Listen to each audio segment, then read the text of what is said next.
नगराध्यक्ष यांचे हक्क व अधिकार कोणते? नगराध्यक्ष म्हणजे शहराचा चेहरा आणि शहराच्या विकासाचा खरा नेता. 1. धोरण ठरवण्याचा अधिकार. महत्त्वाच्या बैठका बोलावणे, अजेंडा ठरवणे आणि शहराच्या विकासाचे निर्णय पुढे नेणे हे नगराध्यक्षांचे प्रमुख काम. 2. सभेचे नेतृत्व.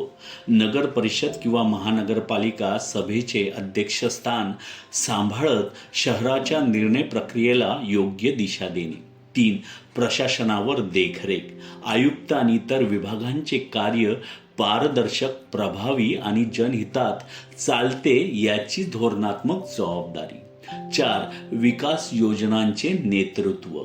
रस्ते, पाणी, स्वच्छता, उद्याने, स्ट्रीट लाईट आणि मोठे प्रकल्प शहराला पुढे नेणाऱ्या योजनांना गती देणे.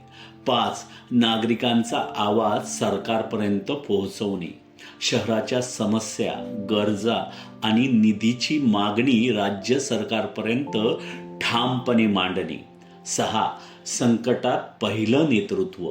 पूर, आग, रोगराई कोणतीही आपत्तीमध्ये शहराला दिशा देणारा पहिला नेता म्हणजे नगराध्यक्ष. नगराध्यक्ष हे फक्त पद नाही, ते शहराच्या भवितव्याची जबाबदारी आहे. भारतीय फर्स्टच्या नेता नेक्स्ट, आम्ही उद्याचे नेते घडवतो या कोर्सला जॉईन करा आणि राजकारणात आपला ठसा उमटवा.